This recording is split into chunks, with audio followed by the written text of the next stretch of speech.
Skill 1. Decision making like a functional goblin. Why you suck at making decisions, and how to fix it without meditating on a mountain. The mental pain of a maybe. Let me guess. You're in bed, phone in hand, 47 food apps open. It's been 31 minutes, and you still haven't ordered dinner. Because what if you get Thai, and then suddenly crave pizza? What if your future spouse was the delivery driver for the meal you didn't choose? You laugh, but this is you with everything. Career, love, friendships, what to post on Instagram. Your life isn't stuck because you make bad decisions. It's stuck because you refuse to make any. And the worst part? You tell yourself you're just being careful. But what you're actually doing is letting your anxiety cosplay as research. So here's how to outsmart the gremlin inside your skull. This is not about choosing wisely. It's about choosing faster, stupider, and with fewer emotional breakdowns. Let's ride. Tip 1. Maybe is brain crack. Maybe is the most seductive drug your brain has. It's not no, it's not yes. It's emotional limbo with mood lighting. And the longer you stay in maybe, the more your brain starts running simulations like it's auditioning for Black Mirror, Anxiety Edition. The fix? Treat, maybe, like an expired can of tuna. Smell it once, and then throw it out. Set a timer. 10 minutes for small choices, 24 hours for big ones. Pick, commit, move. Your brain will throw a tantrum. Let it. You're the adult here, allegedly. Tip 2. Make your decision bad on purpose. Here's a power move that will piss off every perfectionist neuron in your head. Deliberately make the fastest bad decision you can, just to prove you won't die. Why? Because your fear of deciding comes from thinking there's a perfect option. Spoiler, there isn't. There's only good enough, slightly better, and oh god, why did I do that? So pick badly. Own it. Adapt later. The goal isn't perfection. It's progress with a helmet on. You can't steer a parked car. Even if it's a flaming clown car, it's still moving, baby. Tip 3. Give your choices a deadline, or regret will set one for you. You know what feels worse than making the wrong choice? Letting the clock make it for you. When you don't decide, the world does. Your boss moves on, your crush dates someone else, and your life is now shaped by every decision you didn't make. So what do? Force the issue. Write the deadline down. Say it out loud. Tell your friend, if I don't decide by Thursday, punch me in the soul. When you treat decisions like emergencies, your brain turns on its OSH*T mode. And guess what? That's when you actually do things. Tip 4. You're not indecisive. You're just addicted to escape rooms with no exit. Here's the thing no one tells you. Your brain doesn't hate decisions. It loves avoiding responsibility for them. So instead of deciding, you build logic puzzles like, if I choose A, but B happens, and C was actually a test from the universe, maybe I'm meant to wait for a sign? You've turned your life into an existential escape room. Except there's no key, just a whiteboard full of overthinking, and your self-esteem tied to a radiator. And what's the goal?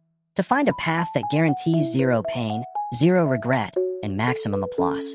Here's your real job. Stop solving. Start choosing. Then deal with what happens. Because real life isn't an escape room. It's a warehouse fire. Pick an exit. Dodge a forklift. Move. Tip 5. Flip a coin, and listen to the emotional tantrum that follows. You want clarity? Here's a dangerous tool. Flip a coin. No, not to decide. To expose what your subconscious actually wants. Heads equals option A. Tails equals option B. Now watch what happens in the 0.5 seconds after the coin lands. Do you feel relief? Or rage? Or an overwhelming urge to cheat fate and redo it? That's your real decision. Unlocked by emotional blackmail and nickel-based chaos. Because your brain loves pretending it's confused. But give it a random outcome? Suddenly, it screams what it truly wants. Don't trust your thoughts. Trust your tantrums. Tip 6. The first thought is trash. The second one is fear. The third one, that's you. Every time you face a hard decision, here's the thought train. 1. Immediate dumb reaction. Quit everything. Move to a goat farm. 2. Panic voice from childhood. Don't screw this up, or everyone will hate you. 3. Quiet whisper from your actual self. This feels scary, but kinda right. That third voice. It speaks soft, late, and only if you shut up long enough to hear it. But most people stop at voice number 1 and call it a vibe. Here's the hack. Wait. Write all 3 thoughts down. Ignore the first 2, like bad Yelp reviews. Because the first is noise. The second is trauma. The third is you, under a pile of existential laundry. And if you listen close enough, you'll realize you already know the answer. You just buried it under 14 layers of what-ifs and repressed dad energy. Tip 7. Stop trying to make the right choice. Pick the one you'll hate the least if it fails. Look, There's no such thing as the right decision. Only the one you're willing to live with if it goes full dumpster fire. You keep asking, what if I mess up? But the smarter question is, which failure wouldn't emotionally destroy me? Sometimes option A has a 70% success rate, but feels fake. Option B has a 30% shot, but it's your weird little gremlin dream. Pick B. Why? Because if you fail doing what you secretly love, you'll cry, bounce back, and have a story. If you fail doing what you never wanted, you'll spiral into a philosophical soup of self-loathing and LinkedIn doom scrolling. So stop chasing optimal. Start choosing regret-resistant. Because even the wrong decision feels better than the right one made for the wrong reasons. Tip 8.